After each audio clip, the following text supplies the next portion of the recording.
This podcast is sponsored by nobody. Hey everyone, this is Sonia Curtis, the peasant girl in the Monster Squad, and you're listening to Tommy Throwback Kovac on Splat from the Past. He's gonna avenge Dracula. Not really. Hey dudes, welcome to Splat from the Past, the only 80s themed horror sci-fi show where things can get totally radical. Now today I am so excited because I have a bucket list guest coming on today. I've wanted him on for a very long time, and I'm talking about the man, the myth, the legend of 80s, 90s cult horror sci-fi movies, particularly the Jim Wynorski ones, and I'm talking about Ace Mask. Yes, Ace Mask is coming on today.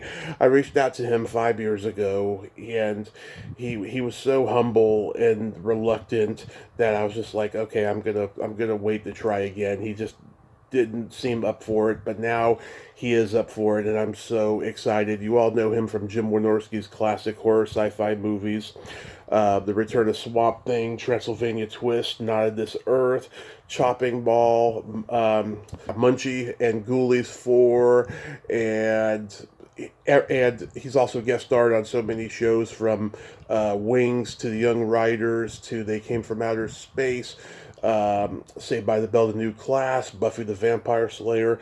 Lots of great work here, and it's going to be great to talk to him today.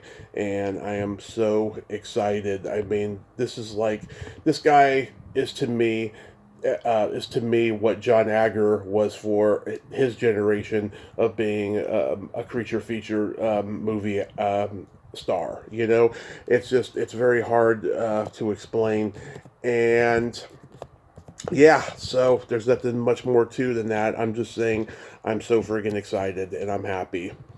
So yeah, here is my interview with Ace Mask.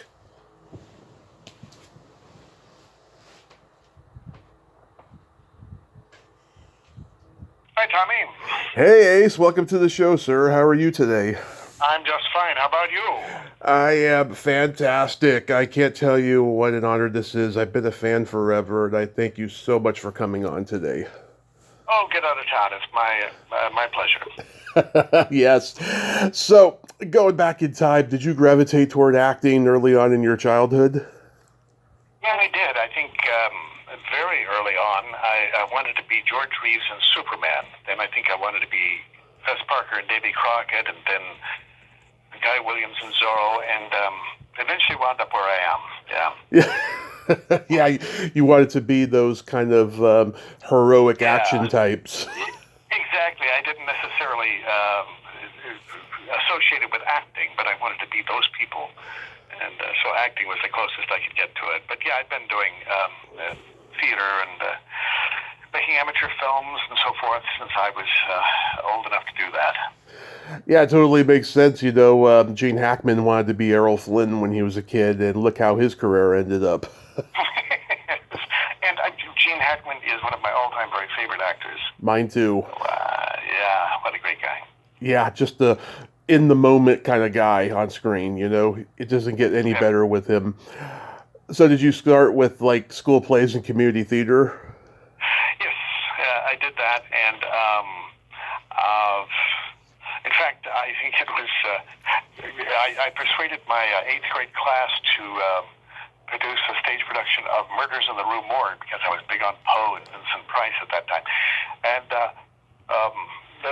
invited Forey Ackerman out, and of course I lived 70 miles from Los Angeles, but I invited Forey to come see it, and that's when I first met him and struck up a friendship with him over the years. And, yeah, so I did a lot of theater and some amateur films, and when I finally, when I got back from Vietnam, I gravitated back to community theater, and finally in 1979 did my first professional theater job, and that led to agents and all the rest of it. And you're born and raised in Linwood, California? Well, I was born there, but I wasn't raised there, no. Weird Al Yankovic. Yeah. He's from that area, too. No, actually, I was raised on a horse ranch in the Antelope Valley, not the same Antelope Valley now that it was then. But I was the black sheep in the family. I had 4 sisters, and my family, as I say, raised quarter horses for racing. And although I helped out with that, my goal was to become an actor. And fortunately, my parents tolerated that, supported me. So that's where I started. Yeah, I've heard Weird Al say that Linwood doesn't have much of a history other than that Patty Hearst and the Simonese Liberation Army hid out there at one point. That's right. I forgot that. Well, at least it has some sort of background. Yeah. No, I lived in Texas briefly, but when I was a kid and up through the first part of high school, I was a monster kid, and I even had my own fanzine that went for a while. Mm-hmm. And speaking of that, it was a monster movie fanzine. It wasn't even good enough for toilet paper, but back then we had fun with it. But it's funny, I think we had 165 subscribers, and one of them I distinctly remember was a kid named Steven Spielberg in Arizona, one of my subscribers, so I at least have that. Oh, you knew Spielberg when you were kids? Yeah, I never knew him, no. But he did read my fanzine, that poor guy. I think everybody bought the fanzine because of the great cover illustrations, not for what was inside. And after, I think my freshman year in high school, I was far more interested in girls than I was in writing a fanzine, so that went by the wayside. Of course. So, after high school, you went to Nam, but did you also go to college? No, I did not. I was kind of advised against that by a college professor of all people who said, well, it's not going to help you to go to college right now. You should go, move to Hollywood and do what you can to get started. And so that's what I attempted to do. First, I helped my father training the horses for a while when I got out of high school, but that was just so I could make enough money to afford to live in Hollywood for a while. Worked for Pacific Theaters at Cinerama Dome for about a year before I was drafted. And then when I got out, I pursued acting after that, and as I say, was eventually had my first union job. And one of the cast members of that show had invited her agent to see me, and so I started doing commercials after that. Now, this was long before people really knew that L.A. is not really a theater town. Yeah, that's right. Well, yeah, I was in Orange County, so that's where I was doing most of the theater as an actor and director, and I worked at the Birdcage Theater in Knott's Berry Farm, doing old-time melodramas and writing and directing there with an old pal, somebody you remember named Rebecca Forstadt was yep. there, as a matter of fact. Yeah. Yep, Rebecca, love her. I've had her on twice. She is just one of the greatest people in the world. I adore her. She is, absolutely. I haven't seen her for most of the gang from the Birdcage for 50 years, but we had a lot of fun. And there were some other stalwarts that started there, Steve Martin and a few others. Steve Martin was there? Wow. Yeah, not when I was there. Let me correct that. I was before I started work there. But he writes about it in his memoirs. Oh yeah, I've heard that's a really good book. I got to read that one. Yeah. So I was on YouTube the other night and I saw Zorgon, the H-bomb beast from hell. Oh, good grief! Well, that was, of course, made by my friend Mark Thomas McGee. A friend of ours needed a college project and for his film class, and so he produced that. But Jim Danforth, the noted animator, Dave Allen, and Rick Baker. Yeah. We all worked on that. We all chummed around back in those days, and Zorgon, the H-bomb beast from hell. What a great motion picture that was. It had no dialogue, but some sound effects. It looked like it was inspired by the old, silent films. Yeah, well, probably inspired more by the AIP, American International Pictures of the 50s more than anything. But in terms of like the way it was made, I mean, but like, yeah, obviously it was a creature feature throwback. yeah, and we had. I remember one of the funniest things about that. Dave Allen is reading a newspaper, and it said something about someone being killed by this monster, and it said person dies screaming. But nobody was there, so how would they have known the person died screaming? But it made for a good headline. Yeah, Rick Baker, he was coming off of working with Art Clokey on Gumby and all of that stuff early in his career. Like, did you know then that he was this mad genius? Yeah, probably. You're talking about Rick Baker or Dave Allen? Rick Baker. Oh yeah. He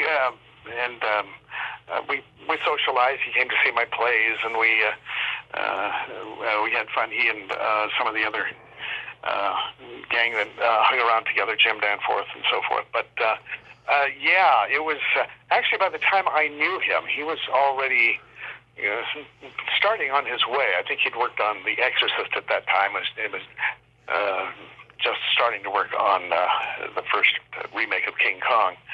And it was obvious that he had a brilliant career ahead of him. And I haven't seen him in quite some time, but he is a master makeup and creating the electronic monsters that he created too, such as an American Werewolf and so forth. Oh yeah. Yeah, he was a great person. 7 Academy Awards. He's got to be that good. Yes, that's right. Well, speaking of Academy Awards, and just dropping a name, another one of our gang that we hung out with and worked on. No, let me correct you. He did not work on Zorgon. He worked on another student film we were kind of associated with back then. But he, Dennis Murin, of course, is probably, I don't know how many Academy Awards he's won now, but he was another one of the gang back then. And, yeah, so... So in the years between Zorgon and beginning to work with Jim Wynorski, you were just focusing on commercials and theater? That was the plan? Yeah, primarily. I had done, let's see, the first professional show I did, I had a reputation for playing Henry Higgins in My Fair Lady. I played him. It's kind of a funny thing. Here I am, a native Californian, Vietnam veteran, and raised on a horse ranch, and yet probably 90% of the roles I've played have been British characters, particularly in commercials. A lot of butlers, things of that sort, and I started counting them once, and I finally gave up at 150. But I'd done that many commercials, and Jim Wynorski was someone else I had hung out with back since the early 70s, and I'd been introduced to him by my best friend Mark McGee, who is an author and has written several screenplays for Fred Olin Ray. And oh yeah, I know Fred. Yeah, of course you do. And so I met Jim Wynorski many years ago. He and Randy Robertson, who wrote many of Jim's films, were all great friends. So I was doing a lot of commercials. I had done several weeks on the soap opera General Hospital, but I needed some film credits. And of course, Jim was just starting to do his film work, and he and Randy cast me in Chopping Mall, and I'm incredibly indebted to Jim Wynorski for the work he's given me, and that led to about a dozen other pictures for Jim and for Roger Corman. Yeah, like you made 12 movies with him, and those early ones are my personal favorites, which I'd like to bring up. Yeah, you play one of the janitors that teases Dick Miller as Walter Paisley about having to stay late, in Chopping Mall. What was Dick like to work with? Oh, absolutely great. I actually wound up doubling for him, too, in one scene. In fact, I think Jim owes me some little extra money for that. There's a scene in that picture in which I think some liquid from a janitor's bucket that he was working with fell on his feet, and then he's electrocuted. But when they were shooting it, they needed his feet to remain dry because they had some later scenes to shoot. So they asked me to step in because I was wearing the same clothes, the same uniform, and so they could spill on my feet. So the shot where you see a close-up of his feet being electrocuted, that's actually my feet. Oh. And, but I did run into him sometime after that, and we were both auditioning for the same commercial, which is strange that we would be up for the same kind of part, but I haven't. That was the last time I saw him several years ago. I met Dick in 2017 at one of his last horror cons. He was very great. Yeah? He was very gracious, but declining by that point. And I brought him the Chopping Mall Blu-ray to have it signed, and he had this look on his face like, "Oh God, couldn't you have given me something else?" Yes, it's kind of funny. With all of the pictures he's made, and he's made some great ones, but all of the B's and below B's that he's made, that he would wince at that one. But his wife worked on. She was a secretary on Big Bad Mama 2 for Jim. Yeah. And, so they all have. I had Lainey on about 6 or 7 months after Dick died to do a little tribute and stuff. And that was just so sad because he was like one of those guys that was always there. And the funny thing is, all these guys that Roger Corman mentored, they all put Dick in their movies when they went mainstream. That says a lot. Yes. Yeah. That's all of them. And, what a great guy he was. And maybe underrated too. I mean, yes. For all the different kinds of roles he played that Roger would stick him in, and everybody else. But I love Dick Miller. Now we lost Roger Corman recently. Did you ever spend much time with him? No, I didn't spend much time with him. I spent much time around him and working in his pictures, but we didn't have any one-on-one during the time I was a huge fan of his because.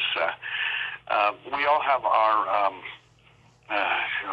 things that we might want to forget about. But in fact, when I saw House of Usher, when I was, I must have been 12 years old, I was incredibly impressed. And I see it now for the terrible picture it is, but I nevertheless still have a soft spot in my head for it. But and from that point, I became a huge fan of Roger Corman. And so I... I very much miss him, and it was an honor to work with him, or work for him.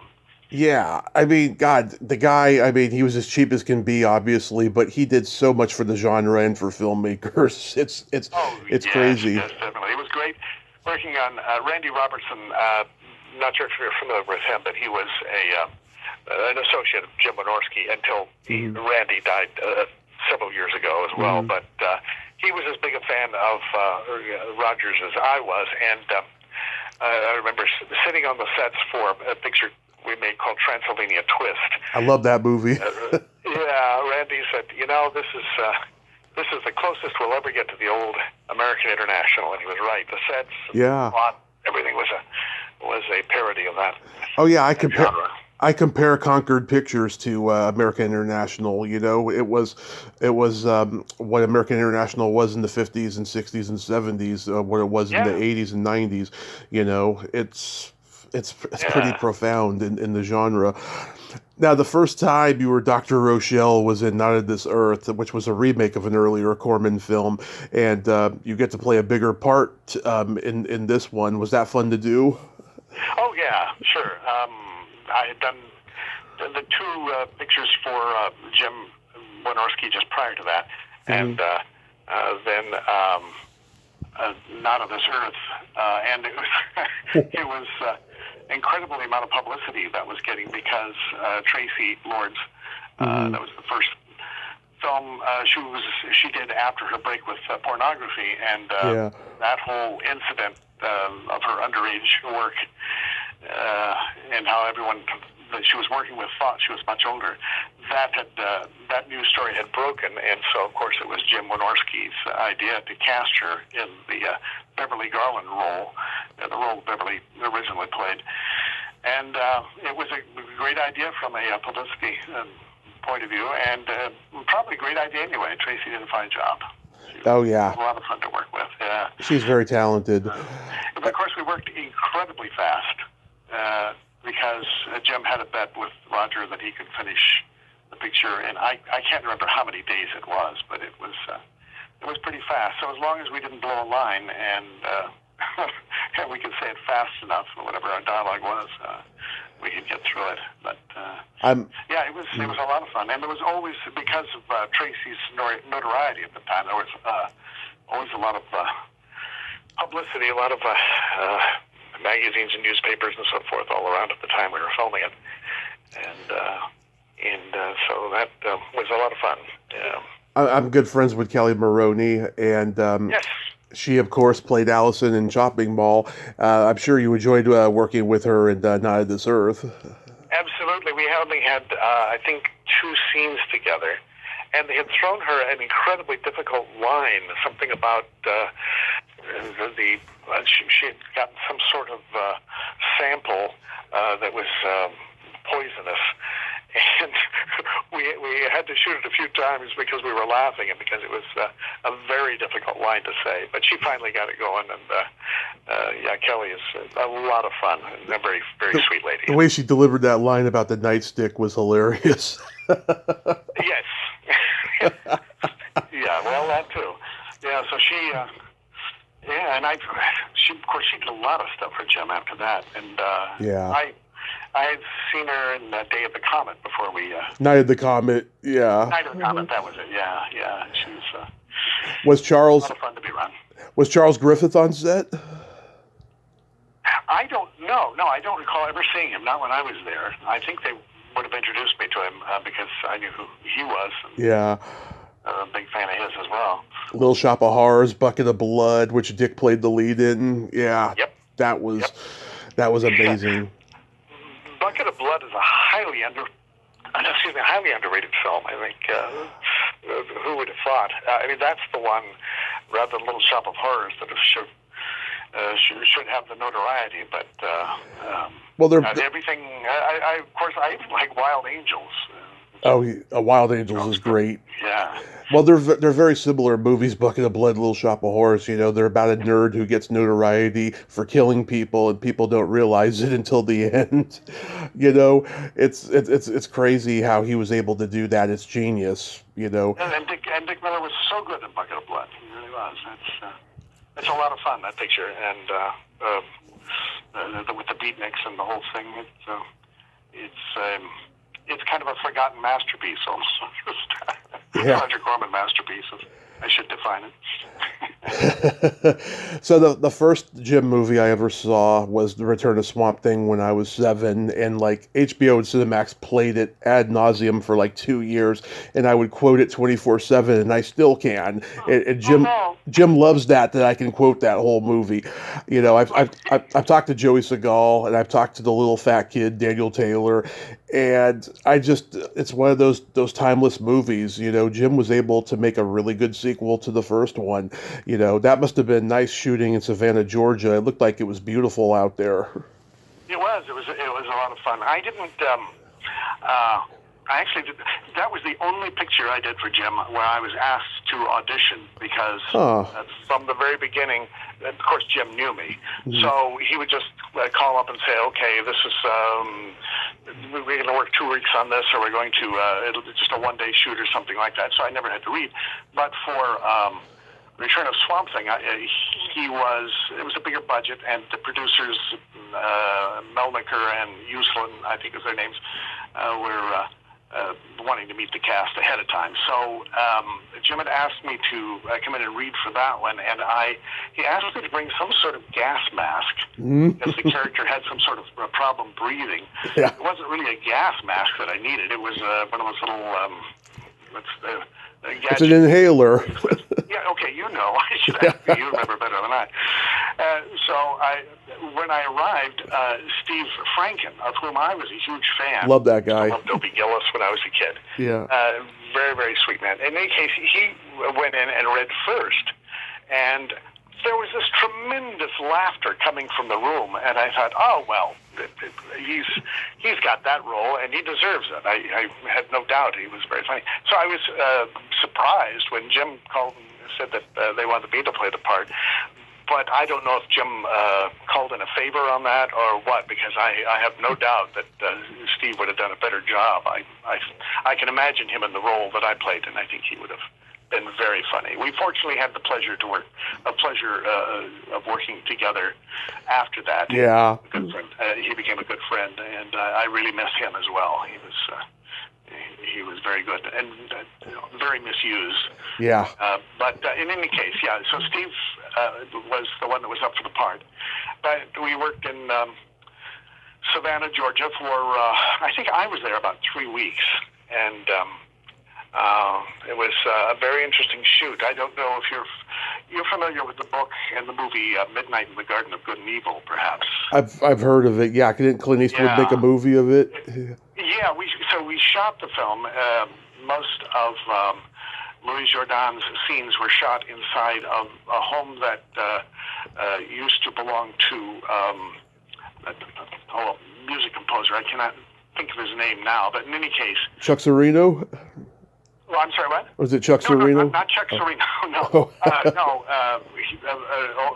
old-time music lyricist and singer, Johnny.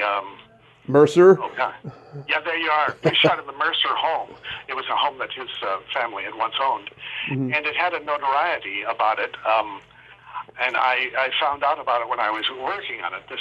While I was waiting for a scene to be shot inside the house with Louis Jourdan, I wandered into somebody's den, and I was looking at these peculiar artifacts, and this gentleman walked in and introduced himself. He was the owner of the house, and started pointing out these things, like he showed me a dagger that was supposed to be one of the daggers that was used to kill Rasputin, and he showed me an emblem that came from the side of Napoleon's carriage, and a hood ornament from Hitler's car. All these interesting artifacts.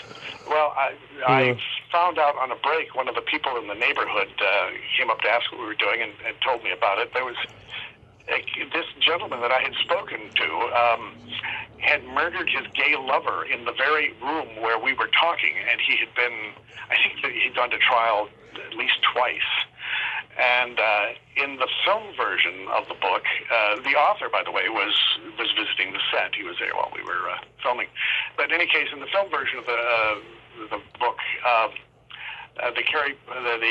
can't recall the actor who played the role now, but in any case, the scene was almost recreated as it was when I met the man. He was showing off his artifacts, the dagger and so forth, and I thought it was uncanny because I'd seen those. And many of the people around the town of Savannah, at the time it hadn't quite caught on as the tourist destination. It became later after the book in the film. But I saw many of those characters that are mentioned in the book, Midnight in the Garden of Good and Evil. A very good book, by the way, if you haven't had a chance to read it. Yeah. So that was fun. And we had, well, as I say, I was working on it about 3 weeks, and a great cast. Heather Locklear. Heather Locklear. Yeah, she was a lot of fun to work with. She was just one of the regular gang, and her sister was working on it too as one of the background extras. And I recall the film Roger Rabbit had just come out, so during a break, Joyce Segal and myself and Sarah Douglas and Heather Locklear, we were taken to see it at a local theater, and while we were there, I got a glimpse of the life that poor Heather had to work with, because she was being asked out by the projectionist, and the theater manager wanted to take a picture of her sitting in his lap, and she was very obliging in all of this and very, very polite to everybody. But it was, but she was a great person, a lot of fun to work with, and so was Sarah, by the way. Oh yeah, she's great in the movie. She's just got those shifty, untrustworthy looking eyes that just makes her so good. You know? Yeah, she was, and I recall the producers were upset because they felt that Sarah wasn't being photographed as well as she should be. They said, "We have all these beautiful ladies, and they're not getting the good photography that shows them off." And so they had to work a little harder to overcome that. But Louis Jordan must have been intimidating because he was such a legend. Yeah, well, he was very quiet, but I could strike up a bit of a conversation with him. I had just read a book by that Alan J. Lerner had written about his early days, and so I talked to him a bit about Gigi and asked him if that was as he remembered it. And he said, "Yeah, pretty much." But it was funny. He was. I don't know how happy he was about working in the film. I'm sure he wasn't. No, there's that famous story where he refused to call Monique Gabrielle points, and Jim said, "You were in a movie called Octopussy," and so Jordan did not talk to Jim for the rest of the production. That was pretty much it. I witnessed one scene when we were filming in the laboratory, and I'm introducing Louis Jordan to all the monsters. He was sitting in a chair, and he was just kind of staring off into space. And Jim likes to put in a lot of humorous dialogue, happy little dialogue, and come back and so forth. So he went up to Louis, and Louis didn't even look at him, but he said, "Hey, when you go up to this one cell, I want you to say, oh," and it was some snappy little line, and then the next one, say this or that. And Louis listened to him for a minute, and all he said was, "No." And Jim said, "Oh, okay." He walked away. That was kind of how Louis treated him. Louis wasn't happy, too, because I think their hotel room was next to Heather Locklear's, and she was at the time married to Tommy Lee Jones. No, what's his name? Tommy. Oh, was it Richie Sambora? What's that? Richie Sambora from Bon Jovi? No, it was before him, I think. It was Tommy Lee from Motley Crue. That's it. That's the guy, yeah. And so they were playing music kind of loud, and I don't think that made him very happy. But so, yeah, Louis was a little quiet and a little withdrawn, but I'm not sure how he felt about starring in Return of Swamp Thing. Did Jim ever mention to you that I know when I was early on, they were looking at who was going to play the part that Louis wound up playing, which he should have played because he was in the original, but they were casting around for different actors to play the part, and one of the actors they were considering was Roger Moore, who at the time was at the height of his James Bond film. So how they thought they could have gotten him, but obviously they didn't. And I think they made a better choice by sticking with Louis Jordan. Yeah, they definitely did. Yeah, you and Joey both steal the movie in your individual character scenes. Just that you guys provide the humor so well. You know, Joey being the typical macho, sexist military guy, and you have this Groucho-esque kind of energy for comedy relief. I have to say, Ace. Well, yeah, Joey and I hung out a lot together while we were there, but yeah. I remember I actually helped write a scene for Joey and Monique. Jim Wynorski was looking to increase Monique's role in the film, so he was adding a little additional scenes. And so he called me into his room one day and he said, "Hey, can you help us? We want to come up with some little funny bit for an exchange between Monique and Joey." So I suggested the scene in which Joey's working on a crossword puzzle, and Monique is there, and she's just thoroughly disgusted with him in the scene. And he asks, "Hey, what's a 5-letter word for armed security?" Well, the correct word is guard. But Monique just looks at him, and her line is moron. Idiot, yeah, moron or idiot. And Joey said, "Yeah, I'm not sure that's it." But the way he played it was very funny. Yeah, no, that can't be. That's what he said. You have some hilarious lines in it too. Like, may I ask you a candid question? Have you given any thought to that salary increase we talked about? Oh, yeah, I forgot about that line. Yeah. Just the way you deliver it and that smile, it sells it perfectly. Well, I think that was a line delivered to Louis, wasn't it? To Louis, yeah. Yeah, and so he was perfect to play off for a line like that because he was just thoroughly disgusted with me, and so was Sarah's character as well. So was Dick Gerlach? throw those lines out. Pardon me? Was Dick Durlock a good guy? Oh yeah, I didn't spend much time with him, but he was very friendly, and he was just a lot of fun to be around. The little bit I was there with him, but I really didn't have any scenes with him. I love it. You come out as the mutant, and then you use the inhaler one last time, and then throw it to the side. It was funny. Speaking of I wish I could remember the stunt double's name in that, who played the mutant. Yeah. Before we were transported location, we had to all of the principal actors have to undergo a physical exam because of the insurance regulations. And so when I was getting my physical exam, the doctor was asking me what role I was playing, and I explained it. He said, "Well, wait a minute, I have the guy that plays the monster in that." And I said, "Yeah, but I have a double." He said, "Oh yeah, because I worry because you're not built at all like him." He's a very big guy that played me as the monster. Mm-hmm. So yeah, Transylvania Twist was another I used to watch over and over again as a kid. And I talked to Terry Copley a few years ago. What a sweet lady she is. Oh yes, Terry Copley. Yes. What a sweet lady. Originally, Monique was that was for the picture Transylvania Twist. Mm-hmm. Originally, Monique was hoping to play the role that Terry wound up playing. Yeah. And so she was quite upset about the fact that Roger wanted a TV name. At the time, Terry had done a series, and so she had a name that was maybe a little better known than Monique's at the time. And so Monique decided she would do the film, but she wouldn't take screen credit. And so that's why in the closing credits you'll notice there's just a question mark when Monique's image comes on screen. And you got legends like Robert Vaughn and Howard Morris and Angus Scrimm in here. Wow. Yes, it was incredible. We were all, and Robert Vaughn was actually a lot of fun. He could be kind of quiet and withdrawn too, but he would. He was very conversant if you struck up a conversation, and every once in a while he'd just suddenly throw in some joke, and because of the way he did it, because he was normally very quiet, the joke would be that much funnier. But I recall him telling me, he said, well, when he was sent to the script, he wasn't sure about doing it, and his son, I don't recall how old he was at the time, said, "No, Dad, you've got to do this movie." Yeah.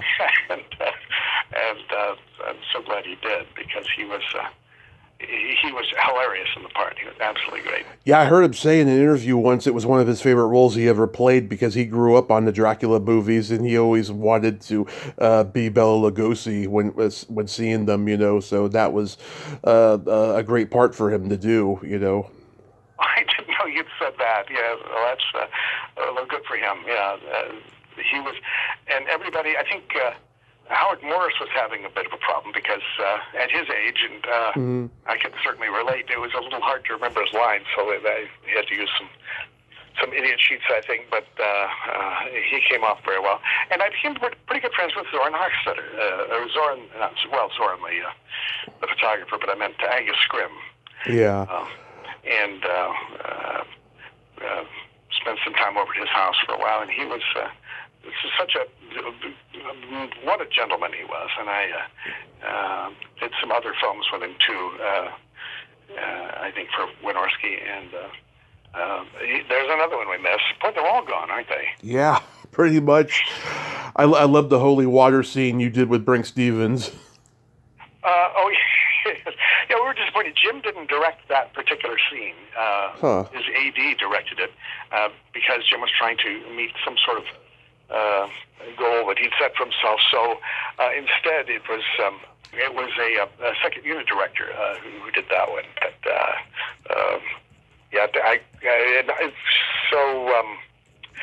She was another person that I knew from our gang too. That we kind of hung out with. So it was fun to do a scene with her. And that sequence, and especially the high school get-up that had me in. That was pure Randy Robertson, who wrote most of the script, if not all of it. And I think my best friend, as I mentioned, is an author named Mark Thomas McGee, who's written a lot of film history, especially about AIP and some fiction. And he was originally assigned to write it, and simultaneously he was writing a biography of Roger Corman. Mm-hmm. And he had written, among other things, the scene in the what was the buggy when we're riding along when we first meet, and when he planted the idea of Steve Altman singing the song and having them cut back to me continually, and each time I got a new musical instrument. And Mark came up with that, but Mark couldn't quite understand why you couldn't have a low budget and quality, and so he would sometimes stick by a particular idea he had, and they were mistaken when they said he would not be easy to work with, and for some reason Roger had him replaced. Randy wrote most of the script. Yeah. And Mark, I believe, also came up with the scene in which Steve and Terry open a door and they come onto a 3D sequence, or a sequence that should have been in 3D. And Mark wrote that scene as well. But it was well, and Jim has said the same thing. I would say it was the most fun I ever had working on a picture, because we were poking fun at these pictures that I loved as a kid, and right. It just everything just seemed to come together. And I'd say the jokes work maybe 50% of the time at least, which is a better average than you get on some pictures. So, getting away from Jim's movies, you did a lot of episodic TV. You were on Wings. Anything stand out about that? No, I think it was about that time, though, at Wings that one of the reasons I was cast in that is I had done a stage play of My Fair Lady. I played the role of Higgins several times, and one of the creators of that show and of Cheers had directed the play. David Lee was his name, and so he might have helped me get that role on Wings. But when I was introduced on the set, it was right when you mentioned yourself how HBO was playing and Cinemax was playing the Jim Wynorski films back to back, and I think the night before they had just run Swamp Thing and Transylvania Twist back to back. And so when I was introduced, Steven Weber, who was one of the stars of Wings, said, right. "You're all over television." And I said, "Oh, geez, I'm sorry." I said, "If you're watching those films, you must have too much time on your hands." But we had a lot of fun during the time shooting Wings. I did an episode of, it was the 100th episode of Frasier as well, but my scene was cut, and it was okay. The scene was funny, but it wasn't enough to, it was the opening scene, and it wasn't as funny as it needed to be, so they shot something else. But I wound up getting not only residuals, even though my scene was cut, for that one, but also because Dick Clark used a scene in which I could be seen in his bloopers show, and so I wound up getting double the money for that one, even though my scene wound up getting cut. But back to Wings, it was a lot of fun, and I enjoyed working on it. I can't recall much incidental about it, other than it was the scene that I did happened to be very well written, so it got a lot of laughs, I think, on the set, and so we had fun. How about They Came from Outer Space? Oh, yeah, well, let's see. I'm trying to remember about that one. It was, that one's not seen very much, but that one could have just as well been directed by Wynorski, I think. It was it was Tommy McLaughlin. Right down his alley.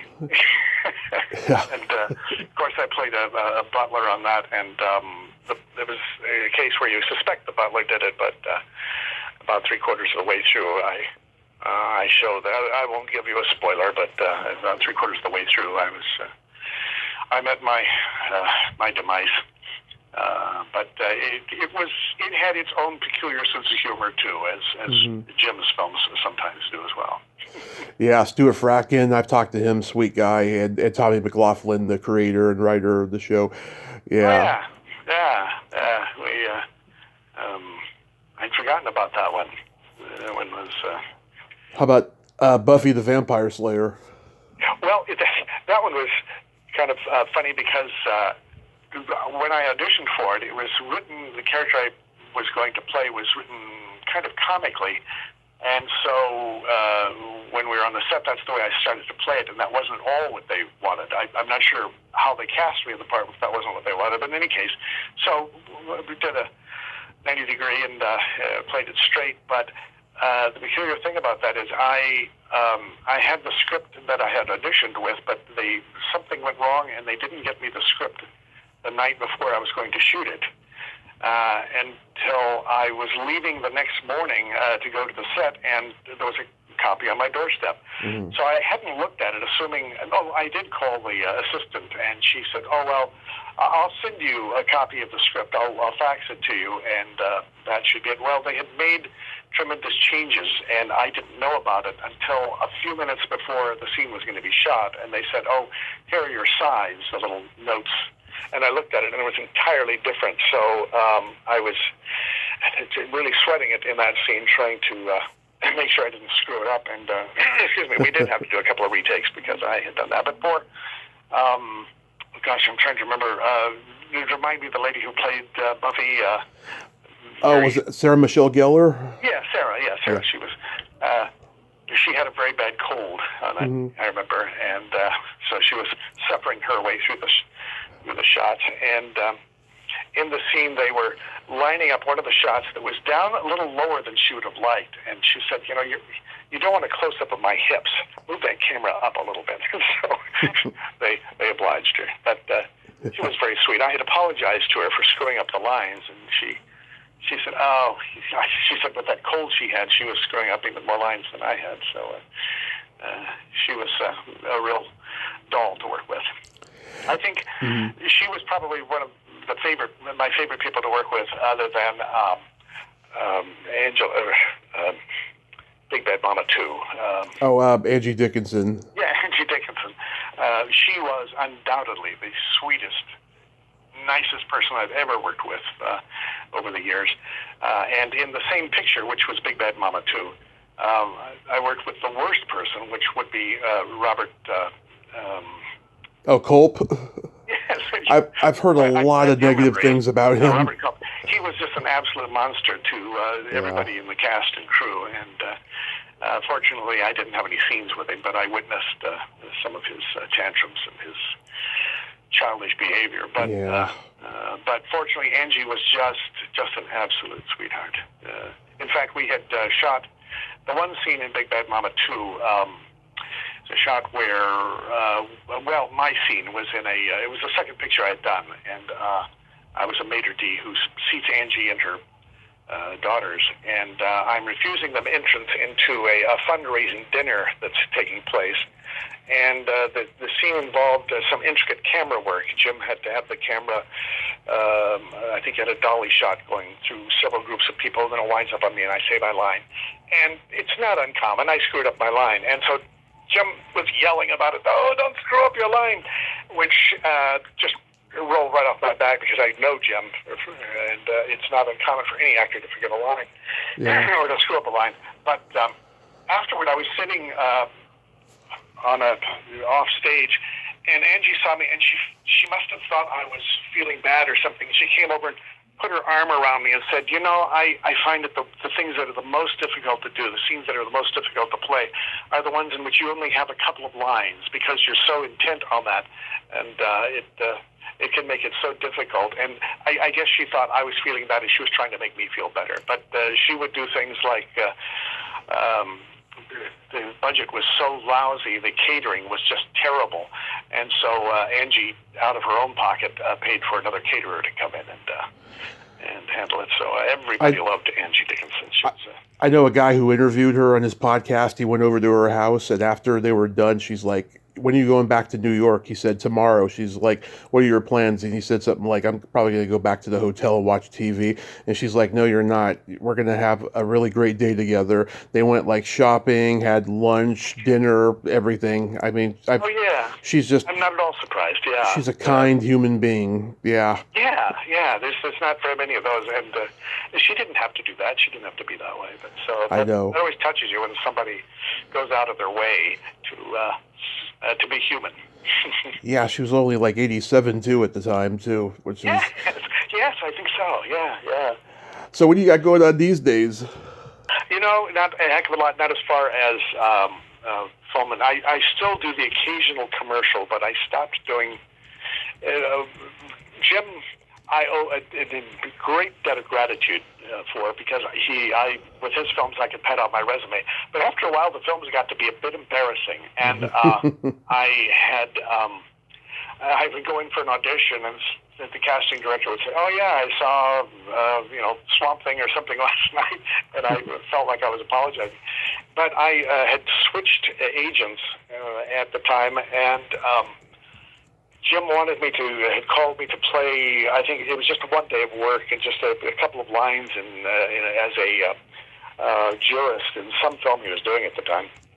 Mm-hmm. And my agent said, "No, if you're going to do such small parts in such wretched films," she said, "you should be getting paid more. I'm going to be your agent, or you should be playing a larger role." So I had to turn down Jim for that purpose. And I think he misunderstood. Because I remember he told this to Tracy Lords once. He said, when she asked about me, and he said, "Yeah, well, he only wanted to play starring roles after that, so I couldn't use him. He wasn't that big a star." And he was right, but that was only half the story. That wasn't the whole story. So I remained friends to Jim after that, and continued to play practical jokes on him, but we just never worked together after that. That's a shame, but I still do the occasional television commercial, but I have 4 collie dogs that I train, and they actually get more work than I do these days. They've done ads for Ralph Lauren and Gucci and so forth, and so I train them, and I also work very diligently as a therapy dog handler. We spend time with with people in hospitals and inmates, the Men's Central Jail and so forth. I spend time with some real killers, and I mean killers. Yeah. And we help them change their attitude toward things. But the commercials are really the only thing I do because there's money in it. I had a manager that was getting me some excellent work. ER and Babylon 5 and some of these things, but he died, and my heart just wasn't in it after that. I kind of lost interest. Oh. So there we are. But that's not to say I wouldn't do something if it came up, if the money was right. But it's just the occasional commercial when they come up. Well, you had a nice run with Jim, though. But so at least you had that, Yeah.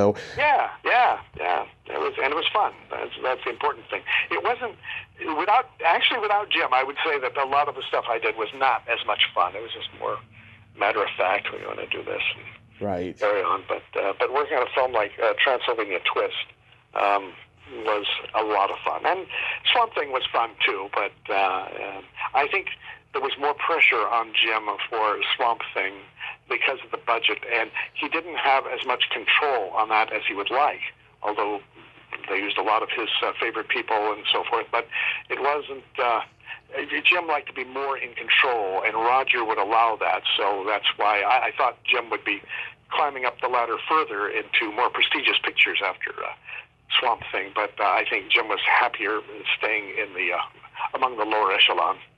Yeah. I was curious, how did you go from Wesley to Ace?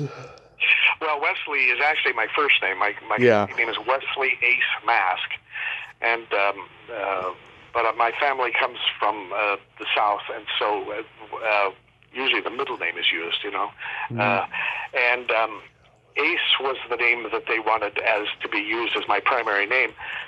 I was supposed to be a cowboy, as I mentioned. I was raised on a horse ranch, but and of course, I wanted to play theater. So anyway, I was working as Ace Mask for years until I came upon this agent. It was the same one I was with when I kind of stopped doing Jim Wynorski's pictures too, and she felt, because I was playing so many British roles and being mistaken for British often, that Wesley Mask sounded that she could get more work for me under that name than Ace Mask, because when I would go in as Ace Mask, people would assume I was a comedian or something, and so I used Wesley, but then I finally switched back to Ace in more recent years. Yeah, well, because nobody calls me Wesley. If it's I can always tell if it's a salesman calling. He'll say, "Hey, Wesley," or "Wes," or something like that, and he doesn't know. Nobody calls me Wesley, and least of all Wes. So I always have fun with that. Well, Ace Mask is a very memorable name that, all the cult movie fans remember that name whenever you come up, Well, good. That's nice to hear. Thank you. Of course. Ace, thank you so much for coming on today. This has been just a tremendous honor and a dream for me. And if I'm ever in LA, let's get together. Maybe I'll come see you do theater or something. Absolutely. Yeah. Well, thank you for including me, and I'm sorry if I rambled on too long, but No. I hope I gave you something you can use. Oh, yeah, you gave me a lot of great stuff. You have yourself a happy holiday season, and be safe out there. And you too. Take care. Thank you. Bye-bye. Bye-bye. Well, there you have it. Ace Mask. Oh my God, what a cool dude he is. Just the nicest guy, really articulate, great stories. I enjoyed literally every moment of that conversation. Oh my God, he just had great anecdotes, great stories.